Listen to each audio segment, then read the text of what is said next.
Hello friends, आपका स्वागत है मेरे चैनल उपासना शक्ति में, जिसमें आपको धर्म अध्यात्म से संबंधित जानकारियाँ दी जाती हैं। इस श्रृंखला में हम आपको कार्तिक मास के व्रत और त्यौहार बता रहे हैं। कार्तिक मास में एकादशी, शुक्ल पक्ष की एकादशी को देवउठनी एकादशी कहा जाता है। इसे देवशयनी एकादशी या प्रबोधिनी एकादशी भी कहा जाता है। भगवान विष्णु आषाढ़ मास की शुक्ल पक्ष की एकादशी को शयन करते हैं, जिसे देवशयनी एकादशी कहते हैं, और फिर कार्तिक मास की एकादशी को उठते हैं। इन 4 मासों में सभी मांगलिक कार्य जैसे विवाह, गृह प्रवेश आदि पर रोक लगा दी जाती है, और कार्तिक मास की देवोत्थान एकादशी को यह मंगल कार्य प्रारंभ हो जाते हैं। देवोत्थान एकादशी को प्रातःकाल जल्दी नहा धोकर पूजा स्थल को साफ कर उस पर गेरू और सफ़ेद खड़िया से विष्णु आकृति या स्वास्तिक बनाएं। विष्णु जी के पैरों की आकृति बनाएं। साथ ही पाटे पर जल का लोटा, कुमकुम, अक्षत, खील, बताशे, फूल, धूप, दीप, सिंघाड़ा, मूली रखें। वह शंख बजाएं। वह निम्न मंत्र का उच्चारण करें। हे गोविंद, उठिए उठिए। हे गरुड़ध्वज, उठिए उठिए। हे कमलकांत, उठिए। निद्रा का त्याग कर तीनों लोकों का मंगल करें। उसके बाद आप एकादशी की कथा कहें, जो कि इस प्रकार है। एक राजा था, उसके राज्य में प्रजा सुखी थी। एकादशी को कोई भी अन्न नहीं बेचता था, सभी फलाहार करते थे। भगवान ने एक बार उनकी परीक्षा लेनी चाही। भगवान ने एक सुंदर स्त्री का रूप धारण किया तथा सड़क पर बैठ गए। राजा अचानक उधर से निकले तो सुंदरी को देख चकित से रह गए।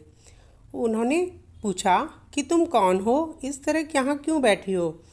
तो वह बोली, मेरा कोई आश्रय नहीं है, मैं न नगर में किसी को जानती हूँ, किससे सहायता मांगूं? राजा उसके रूप पर मोहित हो गए। वह बोले, तुम मेरे महल में चलकर मेरी रानी बनकर रहो। तो सुंदरी बोली, मैं आपकी बात तो मानूंगी, पर आपके राज्य का अधिकार मुझे सौंपना होगा। राज्य पर मेरा पूर्ण अधिकार होगा। मैं जो भी बनाऊंगी आपको खाना होगा। यदि खाने से इनकार करोगे तो आपके बड़े पुत्र का सिर ले लूँगी। राजा उसके सौंदर्य पर मुग्ध थे, अतः उन्होंने उसकी सभी शर्तें मान लीं। अगले ही दिन एकादशी थी। रानी ने हुक्म दिया, बाजारों में अन्य दिनों की तरह अन्न बेचा जाए। उसने घर में मांस, मछली आदि पकवाए और राजा के सामने परोसकर खाने के लिए कहा। राजा बोले, रानी, आज एकादशी है, मैं एकादशी को केवल फलाहार ही खाता हूँ।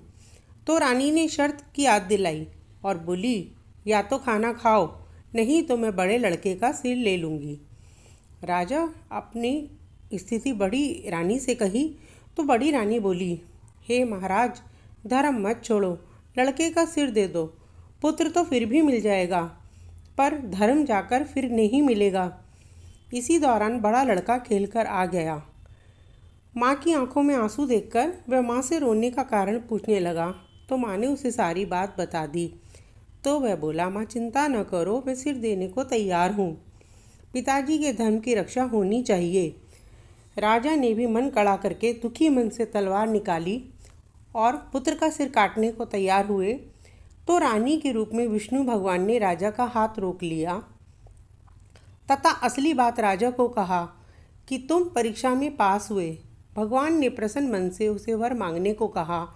तो राजा बोला, आपका दिया हुआ सब कुछ मेरे पास है, आप हमारा उद्धार करो। उसी समय एक विमान उतरा। राजा ने अपना राज्य पुत्र को सौंप दिया और उसमें बैठ के परम धाम को गया तथा राजकुमार धर्म से राज्य करने लगा। कथा के पश्चात भजन कीर्तन करें तथा अंत में विष्णु जी की आरती वंदना कर अपने परिवार के लिए मंगल कामना करें।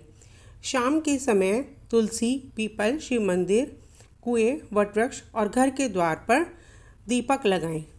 अगर आपको ये जानकारी अच्छी लगी है तो आप मेरे चैनल को please like, share and subscribe करें।